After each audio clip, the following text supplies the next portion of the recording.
நீங்க உண்மையாகவே கத்தோலிக்க ஃபாதர் தானா? வேற யாரேனும் உங்கள் மீது நிர்பந்தத்தை வைத்தார்களா? செத்து போன பிணங்களை புதைக்கிறது, அது பண்றது, இது பண்றது. சுனாமியோட பயம் அவங்களுக்கு இருந்துட்டே இருந்துச்சு. டிரைவர் வந்து கார்லாம் டெக்கரேஷன் பண்ணி புது மாப்பிள்ளை கூட்டு வர மாதிரி கூட்டு வரும்போது இறங்கும்போது பாக்குறேன் அவ்வளவு பெரிய பேனர் பீரோல கண்ணாடி இருந்துச்சு. அது என் முகத்தை பார்த்து நானே முத்தம் கொடுத்துட்டேன். மாட்டேன், இன்னைக்கு நீ மரித்தால் நீ எங்க போவான்னு கேட்டார். நான் பிளஸ் பண்ணி தான் இந்த சுருவத்துக்கு வல்லம் இருக்குன்னா அப்ப அதை விட நான் தான் பெரிய ஆள் தானே, என்ன தூக்கிட்டு போங்க போயிட்டேன்.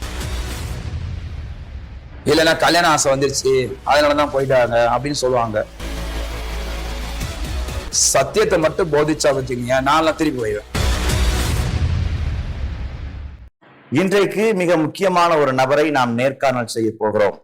திருச்சி மாவட்டத்தை மையப்படுத்தி உலகமெங்கும் ஆண்டவருடைய ஊழியத்தை செய்து வரும் அருட்தந்தை மார்ட்டின் ஜோன்ஸ் அவர்களைத்தான் நாம் இன்றைக்கு சந்திக்க இருக்கிறோம்.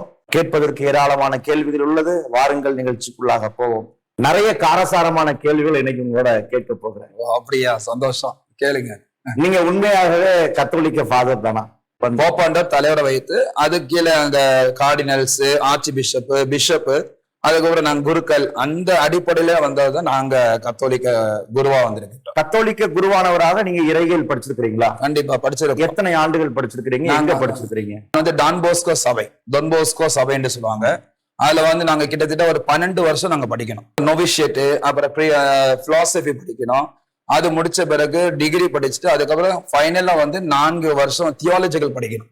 அது நாங்க படிச்ச பிறகுதான் நாங்க குரு பட்டம் எங்களுக்கு கொடுப்பாங்க. கத்தோலிக்க பின்னணியத்தில் பயிற்சிவிக்கப்பட்டுதான் நீங்க குருவானவராக திருநிலைப்படுத்தப்படுறீங்க. ஆமா, 12 வருஷம் படிக்கணும். குருவானவராக அபிஷேகம் செய்யப்பட்ட இடம் சென்னை பெரம்பூர்ல பிஷப் ஜோட் பாட்டாச்சு டிசம்பர் மாதம் 26ஆம் தேதி 2003 எனக்கு குரு பட்டம் கொடுத்தாங்க. 2003ஆவது வருடம் நீங்கள் குருவானவராக அபிஷேகம் பண்ணாச்சு. பல வேலைகள் இருக்கும்போது நீங்கள் கத்தோலிக்க குருவானவராக திருமணம் செய்யாமலேயே வாழும் அந்த அர்ப்பணிப்பு நிலையை தேர்ந்தெடுத்ததனுடைய நோக்கம் என்ன? சின்ன வயசுலயே இருக்கும் பொழுது நாங்க இன்னும் அடிக்கடி கோயிலுக்கு போவோம். கோயிலுக்கு போகும்போது எங்களுக்கு ஆல்டர் பாய்ஸ் சொல்லுவாங்க, பீட சிறுவர்கள் என்று சொல்லுவாங்க. அதுல நாங்க அங்கேயே போடுவோம்.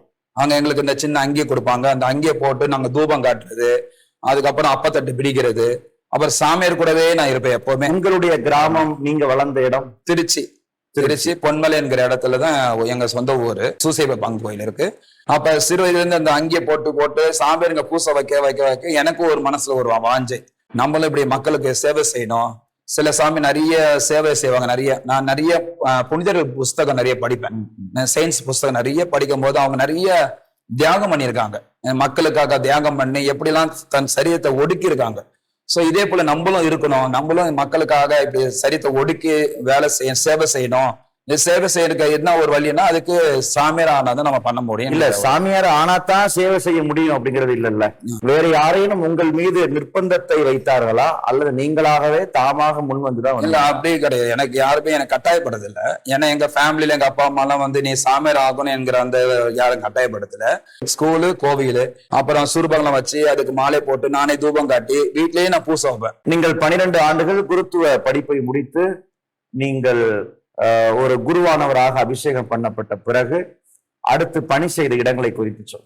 நான் குருவனர் ஆன பிறகு 2004 ஜனவரி மாதம் முதல் முறையாக எனக்கு திருவண்ணாமலை என்கிற இடத்துல ஒரு கிராமத்தை எனக்கு கொடுத்தாங்க. அதுல உதவி பங்கு தந்தையாக நீங்க போய் பணி செய்யுங்க சொன்னாங்க. கிராமம் சொன்ன உடனே எனக்கு ஒரே சந்தோஷமா இருந்துச்சு. ஏன்னா அங்க ஏழைகள் இருக்கறதுனால நம்ம நல்லா செய்யலாம் அப்படின்னு சொல்லிட்டு நான் அங்கதான் போனேன். ஒரு வருஷம் நல்ல பணி செய்ய ஆரம்பிச்சேன். ஒவ்வொரு கிராமத்திலையும் அங்கங்க ஹாஸ்பிட்டல் ஆரம்பிச்சு குட்டி இந்த மொபைல் கிளினிக் ஒன்று ஆரம்பிச்சோம். அப்புறம் திக்கற்ற பிள்ளைகள், ஏழைகளுக்கு உதவி கொடுக்கறது. எந்த ஏரியாவில்? திருவண்ணாமலை போலூர் வீரலூர் என்கிற கிராமம் இருந்துச்சு. அந்த கிராமத்துலதான் நாங்க ஊழியம், அங்கதான் முத நான் உதவி பங்கு தந்தையா நாங்க போனேன். ஒரு வருஷம் முழுவதும் அங்கதான் பண்ணிட்டு இருக்கேன். பேசிக்காவே உங்களுக்கு சமூக சேவை செய்வதில் ஒரு அலாதி பிரியம். அதன் பின்பு உங்களுடைய வாழ்க்கையில் என்ன மாற்றம் ஏற்பட்டது? 2004 டிசம்பர் மாதம் 26ஆம் தேதி சுனாமி வந்துருச்சு. சுனாமி வந்த உடனே எங்களுடைய தலைவர் எனக்கு போன் பண்ணி, ஃபாதர் மார்ட்டின் நீங்க கடலூர் மாவட்டத்துக்கு போக முடியுமா என்கிட்ட கேட்டாங்க. எதுக்குன்னு கேட்டேன். அப்ப அவங்க சொன்ன, சுனாமியில் பாதிக்கப்பட்ட மக்களுக்கு போய் கொஞ்சம் சேவை செஞ்சா நல்லா இருக்கும் அப்படின்னு அவர் சொன்னாரு. சொன்ன உடனே நான் கொஞ்சம் தயங்கினேன், நான் போகலாமா, ஏன்னா என்ன பண்ணலாம், ஏன்னா புது இடம், எனக்கு ஒண்ணும் தெரியாது. அவர் சொன்னா, நீங்க போங்க, நாங்க வந்து உங்களுக்கு எல்லா பொருட்களும் கொடுக்குறோம், நீங்க கொண்டு போய் அங்க போய் நிவாரணம் பொறுப்புல கொடுங்கன்னு சொன்னாரு. அங்க போய் கிராமத்தை பார்த்தோன்னா, அந்த கடலூர் மாவட்டத்தை நாங்க போயிருந்தோம். கடலூர்ல அங்க இருக்க சுனாமி பாதிக்கப்பட்ட மக்களை பார்த்தோன்னா ரொம்ப மனசு ரொம்ப நொந்து போயிட்டேன். அதுக்கப்புறம் அவங்க கொடுத்த பொருட்கள்லாம், நிவாரண பொருட்கள்லாம் கொடுக்க ஆரம்பிச்சு, காலையில நாங்க கிளம்பிடுவோம், நைட்டு வரைக்கும் அங்க மக்களுக்கு சேவை செஞ்சுட்டே இருப்போம். அவங்க சில பிணங்கள்லாம், செத்து போன பிணங்கள்லாம் புதைக்கிறது, அது பண்றது இது பண்றது, அவங்களோட பேசுறது, பிள்ளைகளுக்கு விளையாட்டு கத்து கொடுக்கறது, அதுக்கப்புறம் கொஞ்சம் கொஞ்சமா அவங்களுக்கு சாப்பாடுலாம் செஞ்சு கொடுக்கறது, இப்படிதான் என்னோட வேலை. அங்க நம்ம ரொம்ப சீரியஸா பேசிக்கிட்டு இருக்கோம், கொஞ்சம் கேஷுவலா பேசுவாங்க. இப்போ ஃபாதர்ஸ் அப்படின்னாலே அவங்க ரொம்ப டிசிப்ளினா இருப்பாங்க அப்படிங்கிறது பெரும்பாலும் எல்லாரும் சொல்லக்கூடிய ஒன்று. கண்டிப்பா. உங்களுடைய அனுபவத்தை சொல்லுங்களேன். ரொம்ப டிசிப்ளினா இருக்கணும், ஒழுக்கம்னா அதுல வந்து பஞ்சுவாலிட்டின்னு சொல்லுவாங்க. எங்களுக்கு இதுல வந்து சலேஷன்ஸ் ரொம்ப ரூல்ஸ் ரொம்ப மெயின்டைன் பண்ணுவாங்க. 5:30க்கெல்லாம் நாங்க சர்ச்சுக்கு வந்துடணும், 5:30க்கு எல்லாரும் வந்துடும், ஆஜராயிடும். அங்க வந்து நோ எக்ஸ்கியூஸ். மெடிடேஷன் முடிஞ்சோன்னா மாஸ் பூசை வைப்பாங்க, அதுல எல்லாருமே கலந்துக்கணும். அது பப்ளிக் மாஸ். தனியா போர்டிங்ல இருந்தாலும் தனியா வச்சுதான் ஆகணும். காலையில கரெக்டா 8 மணிக்கு எங்களுக்கு பிரேக்ஃபாஸ்ட் வந்துடும், கரெக்டா சாப்பிடணும். இஷ்டம் போல தனித்தனியா போய் எல்லாம் சாப்பிடக்கூடாது. எங்களுக்கு எல்லாம் சாப்பிட்டு முடிஞ்ச உடனே எங்களுக்கு வந்து அதுக்கப்புறம் அவங்கவுங்க வேலைக்கு எல்லாம் ஸ்கூல் வேலை அந்த வேலையெல்லாம் நாங்களும் அது மாதிரி போயிடுவோம். அதே மாதிரி மதியம் லஞ்சும் கரெக்டா இருக்கும், அந்த டைம் 12:30 to 1 o'clock இருக்கும். Evening tea time. நைட்டு கரெக்டா எல்லாரும் வந்தோன்னா 8 o'clock ரோசரி ஜெபமாலை சொல்லுவோம். சொல்லிட்டு அதுக்கப்புறம் டின்னருக்கு போயிடுவோம். டின்னருக்கு போயிட்டு அப்புறம் 9 மணிக்கு நைட் ப்ரேயர் நடக்கும். நைட் ப்ரேயர், அப்புறம் குட் நைட் டாக்கு கொடுப்பாங்க. கொடுத்துட்டு அதுக்கப்புறம் குட் நைட் சொல்லிட்டு 9:30 10 o'clockலாம் தூங்க போயிடும். இது எங்களுடைய ரொட்டீன் லைஃப் இது. ஓகே, இப்ப நம்ம பேசுவோம், கடலூர் பத்தி பேசுவோம். இப்ப கடலூர்ல நலத்திட்ட உதவிகள் செஞ்சுக்கிட்டு இருக்கிறீங்க. குறிப்பிடத்தக்க மிக முக்கியமான நலத்திட்ட உதவிகள் சொல்லுங்களேன். முதல்ல நாங்க கொடுத்தது வந்து எல்லாமே அரிசி, பருப்பு, ஸ்டவ், பாத்திரங்கள், இப்படியே முதல்ல நாங்க கொடுக்க ஆரம்பிச்சோம். 6 மாசம் அப்படியே போயிட்டு இருந்துச்சு, எல்லாமே போயிட்டு இருந்துச்சு. ஏன்னா அப்போதான் எங்களுக்கு அவ்வளவுதான் வந்துருந்துச்சு, கொடுத்துட்டோம்.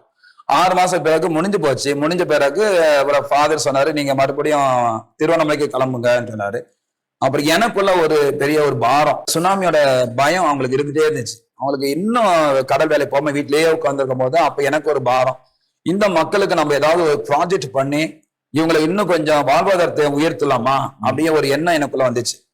அப்ப என்னுடைய தலைவர்கிட்ட நான் சொன்னேன், இது மாதிரி ஃபாதர், இந்த மாதிரி கடலூர் மாவட்டத்தில் இவ்வளவு கஷ்டப்படுறாங்க, ஏட்டா வீடெல்லாம் இடிஞ்சு போய் கிடக்குது, இந்த மக்களுக்கு நம்ம வாழ்வாதாரத்துக்கு ஏதாவது ஒன்று செய்யலாம் அப்படின்னு சொல்லும்போது ஃபாதர் சொன்னாரு, செய்யலாம், ஆனா நம்ம கிட்ட பணம் அவ்வளவு இல்லைன்னு சொன்னாரு.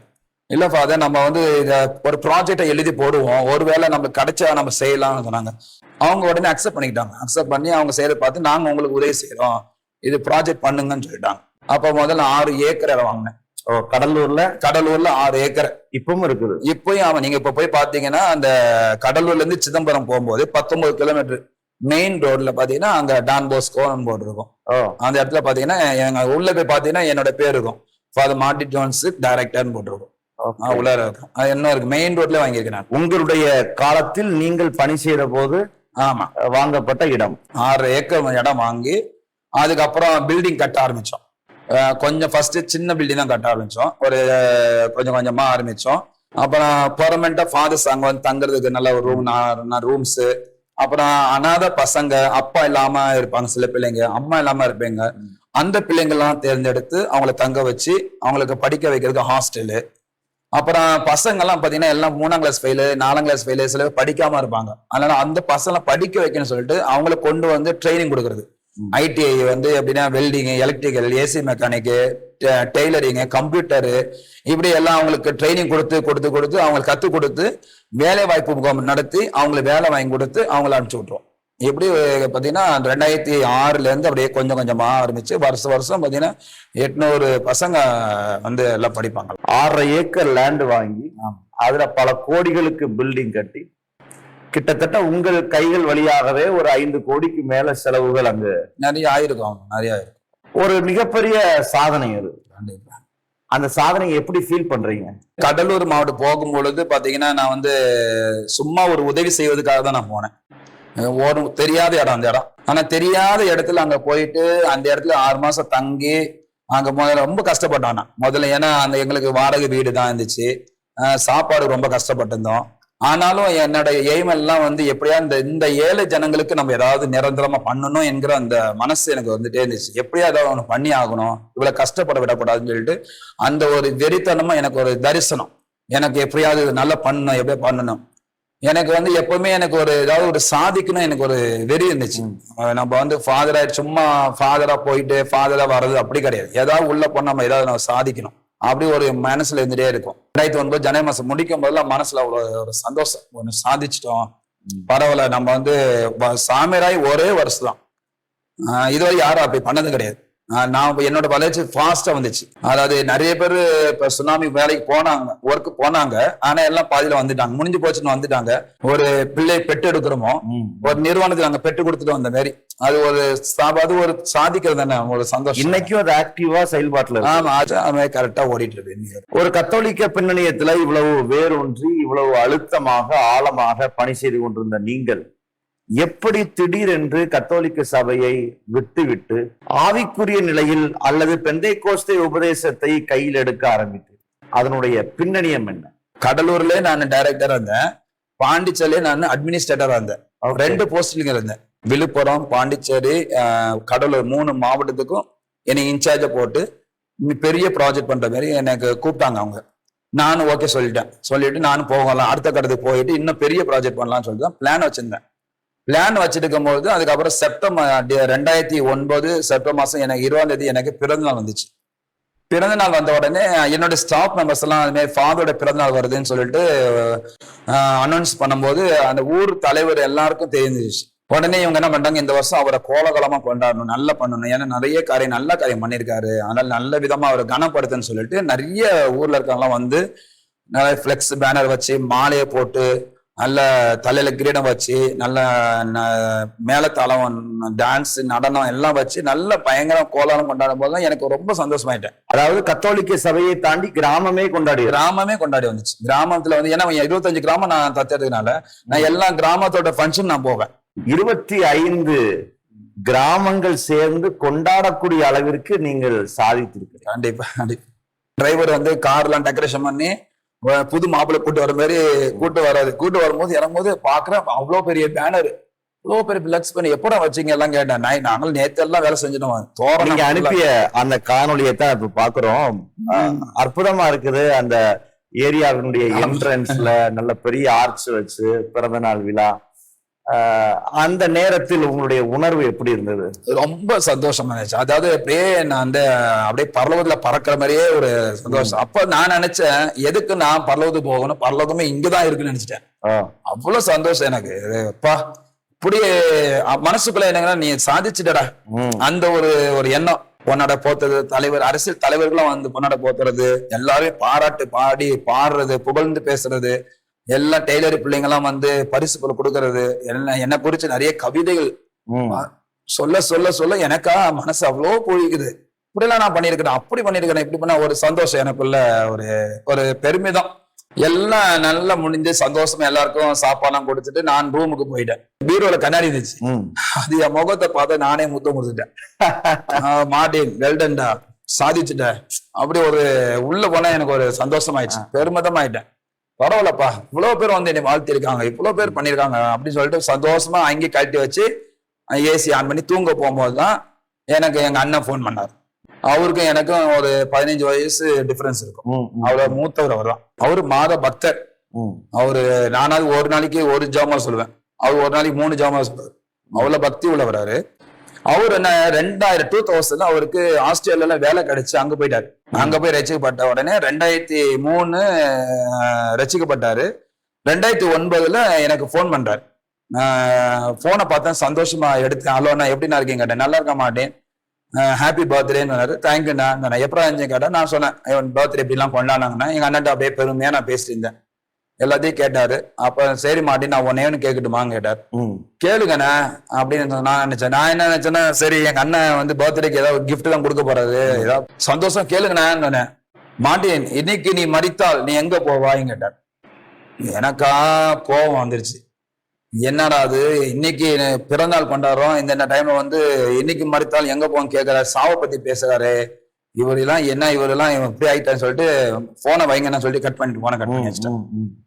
ஆனா அவர் கேட்ட கேள்வி எனக்கு மறுபடியும் அந்த மைண்ட்ல வேலை செஞ்சிருந்துச்சு. அவர் நேத்து கூட கேட்டுக்கலாமே, நாளைக்கு கேட்டுக்கலாமே, இன்னைக்கு அவர் கேட்டான்னு சொல்லிட்டு காலையில இருந்து நல்லா அந்த மைண்ட்ல இருந்தது. கடைசியில மைண்டே மாறிடுச்சு. இப்படி திடீர்னு எங்க அண்ணன் இப்படி கேட்டாருன்னு சொல்லிட்டு ரொம்ப அப்படியே இருக்கும்போது மறுபடியும் எங்க அண்ணன் போன் பண்ணிட்டார். அன்றைக்கே மறுபடியும் 10 நிமிஷம் கழிச்சு போன் பண்ணிட்டார். உடனே எடுத்தேன். ஏன்னா எங்க அண்ணன் போன் அடிச்சா எங்க அண்ணனுக்கு நாங்க மரியாதை கொடுப்போம் எப்பவுமே. அவர் பெரியவர்னால, அப்பாவுக்கு ஸ்தானத்துல இருக்கனால நாங்க மரியாதை கொடுத்து நாங்க எடுத்துட்டோம். சொல்லுங்கண்ணே, மார்ட்டின் போன் ஆஃப் பண்ணாத, நான் ஒரே கேள்வி கேட்கற, அந்த கேள்வி பதில் சொல்லு. சரி சொல்லுங்க, இன்றைக்கு நீ மரித்தால் நீ எங்க போவா கேட்டார். திரும்பவும் கேட்கிறேன், திரும்ப அதே கேள்வி கேட்டார். நான் சொன்னேன், இன்னைக்கு நான் மரித்தா கண்டிப்பா நான் பரலோகத்துக்கு போவேன். எதை வச்சு நீ சொல்றேன்னு கேட்டார். பாருங்க, நாங்கெல்லாம் ஃபாதர்ஸுங்க, திருமணம் பண்ணாமலே தியாகமா ஏழைகளுக்கு உதவி செய்யறோம், நல்ல காரியம் பண்றோம், பக்தியா இருக்கிறோம், நாங்க ஒரு நீதிமானா இருக்கிறோம், இது போதாத பரலோகத்துக்கு போறதுக்கு நான் அப்படின்னு கேட்டேன். அப்ப எங்க அண்ணன் சொன்னாரு, இதெல்லாம் உன்னுடைய சுய நீதி மாட்டேன், பைபிள் என்ன சொல்லுது பார்க்கலாமான்னு கேட்டார். அப்ப எனக்கு இன்னும் கோபம் அதிகமாயிடுச்சு. எனக்கு தெரியாது பைபிள், உனக்கு என்ன தெரியும் கேட்டேன். 12 ஆண்டுகள் குருத்துவம் படித்தவர் நீங்க. 12 ஆண்டு படிச்சு எனக்கு தெரியாது, உனக்கு என்ன தெரியும் அப்படின்னு கேட்டேன்னா, சரி பைபிள் எடுத்துட்டு வான்னு சொன்னார். அப்ப நான் உடனே கோயில இருந்து பைபிள் எடுத்துட்டு வரேன் செக்ரட்டரியில சொன்னேன். ஏசாயா 64:6 எடுத்து வாசி அப்படின்னு சொன்னார். அப்பதான் பைபிள் புரட்ட ஆரம்பிச்சேன். ஏசாயா 64 தேடி கண்டுபிடிச்சு வாசியாச்சு. நாங்கள் அனைவரும் தீட்டானவர்கள் இருக்கிறோம், நம்முடைய நீதிகள் நற்கிரைகள் எல்லாம் அழுக்கான கந்தை போல இருக்கிறது அப்படின்னு வசனம் இருக்கு. அப்ப எங்க அண்ணன் சொன்னாரு, மாட்டி நீ சொல்றீல்ல நல்ல காரியம் செஞ்சா பல்லது போயலாம், நீதிமானா அந்த பல்லது போயலாம், பக்தி அந்த பல்லது போலாம் சொல்றீல, பைபிள் சொல்லுது அப்படி கிடையாது மாட்டேன், அழுக்கான கந்தை போல இருக்கு. கந்தைன்னா அதுக்கு ஒண்ணுமே யூஸ் ஆகாது. இதன் அர்த்தம் என்னன்னா, சுயநீதி மூலமாக பல்லது போக முடியாது, நற்கிரைகள் மூலமா நீ பல்லது போக முடியாது, பக்தியா இருந்தா மட்டும் நீ பல்லது போக முடியாது அப்படின்னு எங்க அண்ணன் சொல்ல ஆரம்பிச்ச பிறகுதான் அதுக்கப்புறம் தான் எனக்கு ஸ்ட்ரைக் ஆயிடுச்சு. ஓகே, நீங்க ஒரு பக்கம் கடலூர்ல சிறப்பான முறையில பல கோடிகளுக்கு ப்ராஜெக்ட் பண்ணி ஒரு குட்டி இளவரசரை போல அந்த பகுதியில நீங்க பணி செய்து கொண்டிருக்கிறீங்க. 25 கிராம மக்கள், அரசு அதிகாரிகள், பஞ்சாயத்து தலைவர்கள் எல்லாம் உங்களை தலைக்கு மேல தூக்கி வச்சு கொண்டாடுறாங்க. இது பப்ளிக்ல நடக்குது. தனி அறைக்குள்ள அண்ணன் வழியாக ஒரு என்கவுண்டர் நடக்குது. ஆமா, கண்டிப்பா அப்படிதானே? ஆமா. இது யாருக்கும் பப்ளிக்ல தெரியாது. ஓகே, இந்த அந்தரங்க வாழ்க்கையும் வெளியரங்கமான வாழ்க்கையும் எப்படி இருந்தது, அதை எப்படி பாக்குறீங்க? அதாவது எங்க அண்ணன் வந்து பைபிள் டெய்லி சொல்லி கொடுக்க நான் ரொம்ப இந்த வேதத்து மேல ரொம்ப பிரியமா ஆரம்பிச்சிட்டேன், படிக்க ஆரம்பிச்சிட்டேன். அப்புறம் ஆண்டவர் எனக்கு யாத்திரம் 20:4 அந்த வசனம் எனக்கு கொடுக்குறாரு. நான் வந்து சொரூபத்தையும் இந்த விக்கிரத்தையும் வணங்கக்கூடாது, நமஸ்கரிக்க சேவிக்க கூடாது அப்படி சொல்லி அதுலயும் சொல்லியிருக்காரு. இப்படி ஒவ்வொரு காரியமா திருப்பலி குறிச்சு, பாவசங்கம் குறிச்சு எல்லாத்தையும் அவர் ஆண்டு வசனத்து மூலமாக என்னோட பேச பேச பேச பேச கொஞ்சம் கொஞ்சமா எனக்கு இது வேதத்து மேல கொஞ்சம் இன்ட்ரெஸ்ட் அதிகமாயிருச்சு. ஒரு தடவை இப்படிதான் டிசம்பர் மாசம் 8ஆம் தேதி மாசில கன்னிங்கிற ஒரு திருநாள் வரும், இமாகுலேட் கன்செப்ஷன் சொல்லி, அது எங்களோட திருவிழா. அது நான் தான் தேர் தூக்க சொல்லுவேன். மாதா நல்லா கொண்டு வந்து அலங்கரிச்சு நல்லா தூக்கிட்டு போங்கடா, நல்லா கிராண்டா பூசை வைப்போம் நாங்க அப்பெல்லாம். ஆனா சத்தியத்தை அறிஞ்ச பிறகு அது 2009 டிசம்பர் மாசம் ஃபாதர் மாதா சொல்ற எல்லாம் ரெடி பண்ணிட்டேன், நீங்க வந்தீங்கன்னா பிளஸ் பண்ணிட்டீங்கன்னா நாங்க தேரை தூக்கிடுவோம் அப்படின்னு சொன்னாங்க.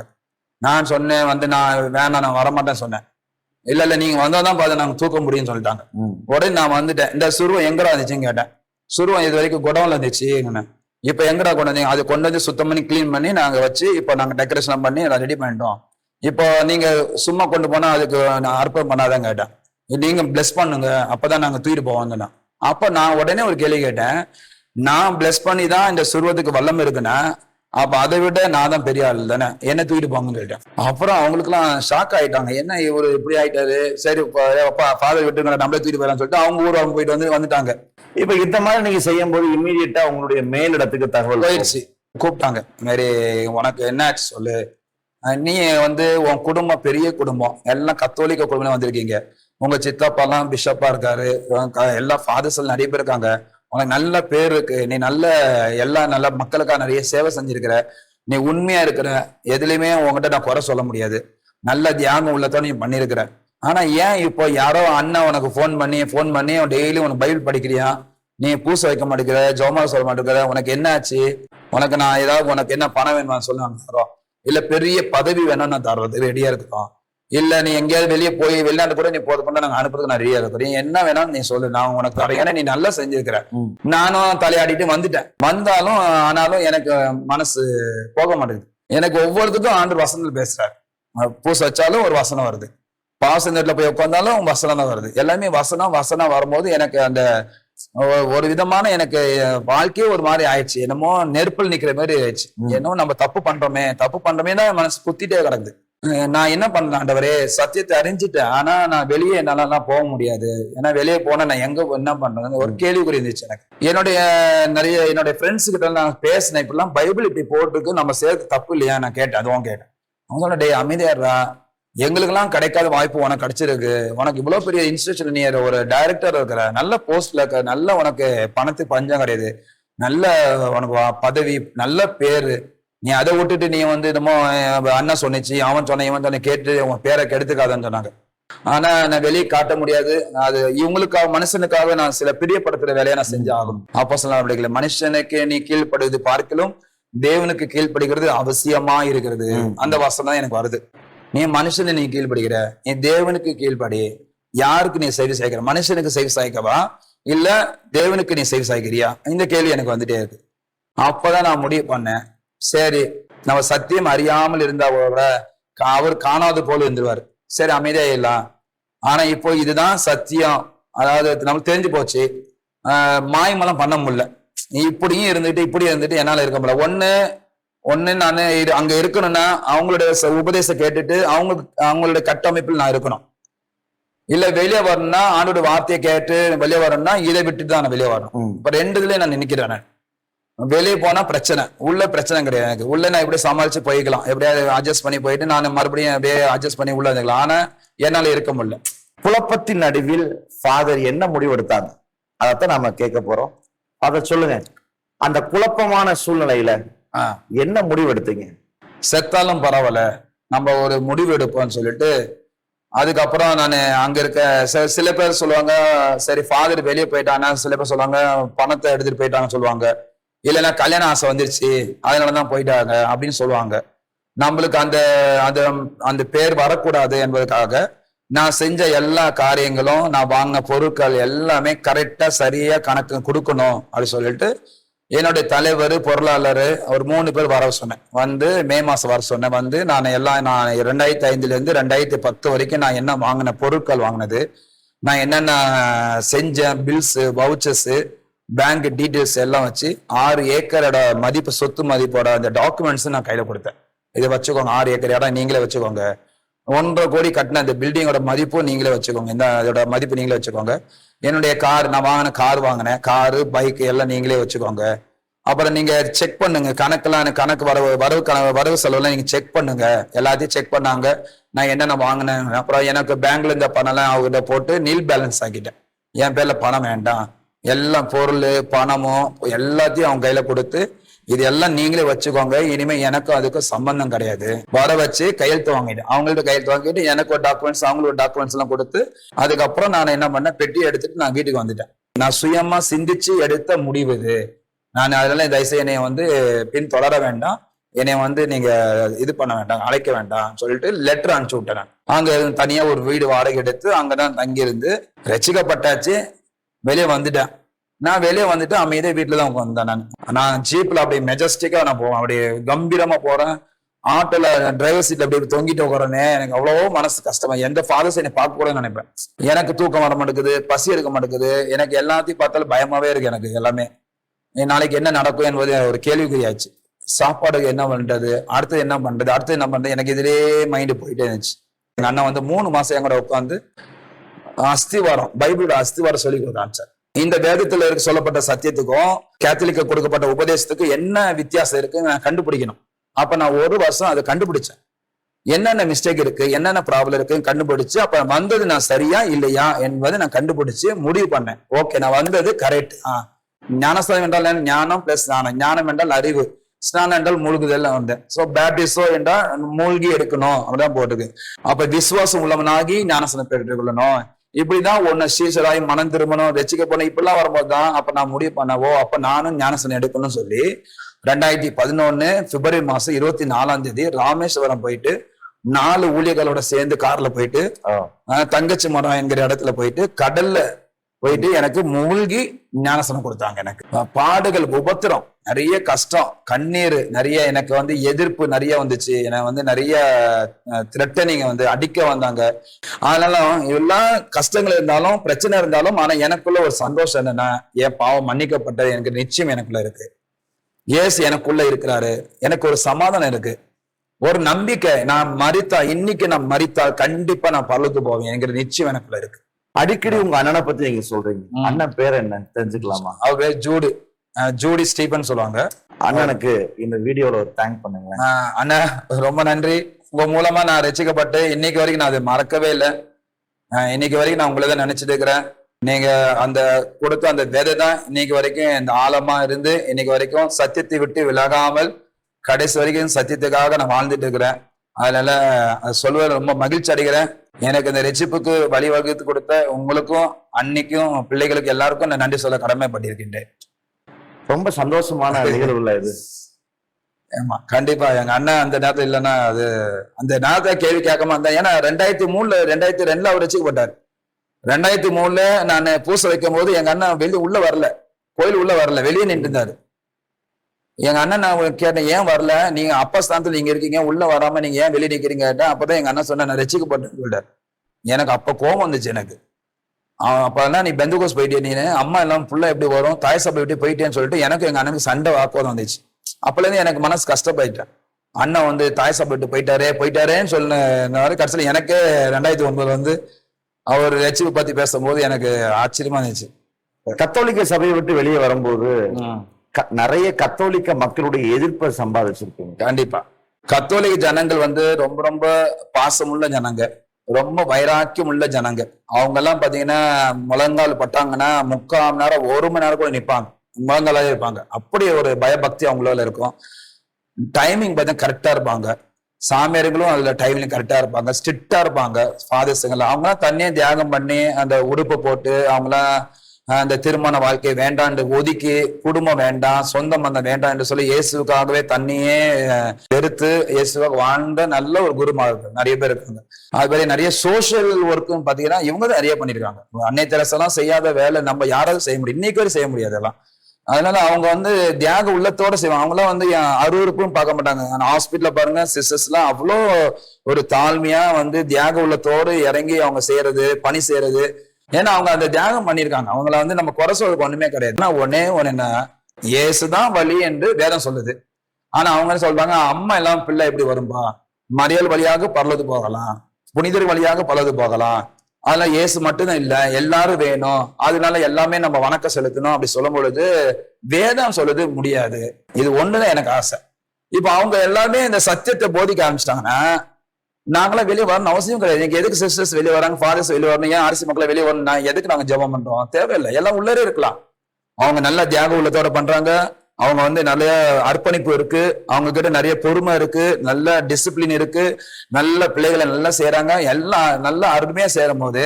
ஆனா ஒன்னே ஒரு குறை என்னன்னா, அவங்க இந்த விக்கிரக வழிபாடு அவங்க செய்யறதுதான்.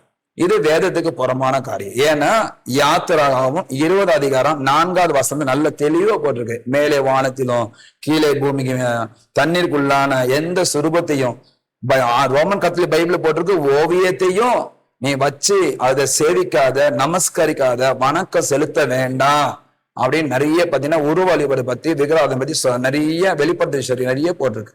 இது தாத்தா பாட்டி எப்படி வச்சுக்கிறோம் அதே போல வச்சுக்கிறோம் அப்படி சொல்றாங்க. ஆனா ஆண்டவர் சொன்னாரு, இந்த ஓவியத்தை நீ வச்சுக்காத. இவங்க எல்லாருமே கத்தோலிக்க ஜனங்கள், கத்தோலிக்க மக்கள், கத்தோலிக்க குருவானர்கள், சிஸ்டர்ஸ் எல்லாருமே இந்த சத்தியத்தை மட்டும் நல்லா பிடிச்சி அந்த சபையில, கத்தோலிக்க சபையிலேயே எல்லாத்தையும் விக்கிரகம் விட்டுட்டு சத்தியத்தை மட்டும் போதிச்சா வச்சுக்கீங்க, நான் திருப்பி போயிடுவேன். நாங்களாம் ரெடியா இருக்கிறோம் உள்ள போறதுக்கு. ஏன் பிரச்சனை இல்லை. ஏன்னா நம்ம எதுக்காக வெளியே வந்தோம்? மதத்தை சார்ந்து சடங்காச்சலையும் பாரம்பரியம் அது கொண்டு வரக்கூடாது, விக்கிரகத்தை கொண்டு வர வேண்டாம். வேதம் என்ன சொல்லுதோ அதன்படி செஞ்சோம்னா நல்லா ஆராதிக்கலாமே. கத்தோலிக்க சபையை விட்டு வந்துட்டீங்கல்ல, ஏன் இன்னும் இந்த அங்கேயே மட்டும் கலட்டாமே இருக்கு? ஆமா, அதாவது நிறைய பேர் இந்த கேள்வி கேட்கறாங்க, என்கிட்ட நிறைய பேர் கேட்கறாங்க, நிறைய எனக்கு ஃபீட்பேக் வருது. அதாவது இந்த அங்கேயும் வந்து நாங்க போடும்போது சாதாரணமா போல, இது வந்து ஒரு பிரதிஷ்டை. இந்த ட்ரெஸ் போடனா சும்மா வந்து நினைச்சா ஒரு நாள் போட்டது கிடையாது. இது 8 வருஷமா படிச்சு ஒரு அங்கி போட்டாங்க, எங்களுக்கு கொடுக்குறாங்க. இது ஒரு பிரதிஷ்டை, ஃபாதர்னா ஒரு அங்கி போட்டு ஒரு பிரதிஷ்டை உள்ளவர் என்பதுதான் குறிக்குது. இன்னைக்கு கூட நிறைய பேர் அந்த அங்கியை பத்தி தவறா பேசுறாங்க, அதாவது பாவடை அப்படிலாம் சொல்றாங்க. ஆனா நான் ரசிக்கப்பட்டு வெளியே வந்த பிறகு நான் அங்கியை கழட்டணுமா அப்படின்னு நினைக்கும் போது, நான் வந்து இப்போ பல இடங்களுக்கு போறேன்னா இப்போ நான் சாட்சிக்காக தான் நான் அங்கியை பயன்படுத்துறேன். முன்னாடி நான் சடங்கு ஆச்சுறதுக்காக நான் அங்கி போட்டிருந்தேன். பூசை வைக்கணும், நான் ஃபுல்லா காலையில் சாயந்தரம் வரைக்கும் அங்கி போட்டுட்டு இருப்பேன். புது சபைக்கு யாரோ கூப்பிடுறாங்கன்னா இப்போ அங்க கத்தோலிக்க மக்கள் இருக்கும் போது இந்த அங்கி நான் போட்டேன்னா ஒரு சாட்சி. ரெண்டாவது, நான் திருமணம் இன்னைக்கு வரை நான் பண்ணிக்கல. திருமணம் பண்ணாமலே அதே பிரதிஷ்டை தான் இருக்கிறேன். ஃபாதர்னா கடைசி வரைக்கும் நான் ஃபாதர் தான், சாக வரைக்கும் நான் ஃபாதர் தான். அதனால நான் ஃபாதரா இருக்கிறனால அந்த அங்கி எனக்கு போறதுக்கு நான் கல்யாணம் பண்ணிட்டா நான் அங்கி கட்டி வச்சிடலாம். ஆனா நானும் இல்லை, நான் பிரதிஷ்டை அதிலே இருக்கிறனால அந்த அங்கியை போட்டுதான் நான் இருக்கிறேன். நிகழ்ச்சியினுடைய இறுதிக்கு வருவோம். கண்டிப்பா. ரொம்ப நேரம் பேசிட்டோம். நீங்கள் ஒரு அற்புதத்துக்காக அல்லது யாரோ ஒருவருடைய வசீகரமான வார்த்தைக்காக கத்தோலிக்க சபையை விட்டு வரல. கண்டிப்பா வரல. 100% வசனத்தை படித்து வசனத்திற்காகவே தான் வந்திருக்கிறீங்க. நான் நினைக்கிறேன் அதனாலதான் உங்க ஊழியத்துக்கு ஜீவ வார்த்தைன்னு பேர் வச்சிருக்கீங்களா? கண்டிப்பா. ஆமா, எனக்கு வார்த்தை மேல ரொம்ப, வசனத்து மேல ரொம்ப வாஞ்சை எனக்கு. இன்னைக்கு சொசைட்டில நிறைய பேர் அற்புதத்தை ரொம்ப எதிர்பார்த்து. ஆமா, ஒரு பக்கம் அற்புதம், இன்னொரு பக்கம் தீர்க்க தரிசனம். ஆமா. இன்னொரு குரூப் வந்து வொர்ஷிப். பட் வார்த்தைய பத்தி நீங்க இவ்வளவு ஆழமா பேசுறீங்கல்ல, வார்த்தையினுடைய முக்கியத்துவத்தை அழகா ஒரு 2 வார்த்தையில சொல்லுங்களேன். விருந்துக்கு போனா அங்க நிறைய ஒரு இலையில வந்து அவியல், அப்புறம் பொரியல், அப்புறம் ஊறுகாய், கேசரி எல்லாம் வைப்பாங்க, உப்பு எல்லாம், வாழைப்பழம் எல்லாம் வைப்பாங்க. இப்ப இதெல்லாம் நான் சாப்பிட்டே இருந்தா நம்ம என் வயிறு அடங்குமா? அது வந்து கொஞ்சம் இதை சைடு தான். ஆனா எனக்கு வேண்டிய சோறு தான் முக்கியம். சோறு சாப்பிடணும். நம்ம வந்து நிறைய பேர் விரும்புறது என்னன்னா சைடிஷ் தான் விரும்புறாங்க. அதாவது ஆராதனை மட்டும் இருந்தா போதும், தீர்க்கதரிசனம் மட்டும் இருந்தா போதும், அற்புதம் இருந்தா போதும் நமக்கு அப்படின்னு நினைக்கிறாங்க. இல்ல, வார்த்தை ஒரு நாள் ஒளிந்து போகாது. அப்ப அந்த வார்த்தை இது ஜீவனுள்ள வார்த்தை. இந்த வார்த்தையை நம்ம எல்லாமே புசிக்கணும், ருசிக்கணும். ருசிக்க அந்த வசனம் உள்ள போனாதான் என் ஆத்மாவுக்கு அது பலன் கொடுக்கும், ஜீவனை கொடுக்கும், என்னால வாழ முடியும் சாட்சியா. மனுஷன் சொல்ற உபதேசத்தை கேட்காதபடி தேவன் சொன்ன உபதேசத்தையும் வசனத்தின்படி நம்ம வாழ கத்துக்கொள்ள வேண்டும். ரொம்ப நன்றி ஃபாதர், உங்களுடைய நேரத்தை நீங்கள் மிகச் சிறப்பாக உங்களுடைய வாழ்க்கை அனுபவத்தை எங்களோட பகிர்ந்து கொண்டீங்க. உங்களுடைய நல்ல நோக்கம் நிறைவேற மனதார வாழ்த்துக்கிறேன். நன்றி.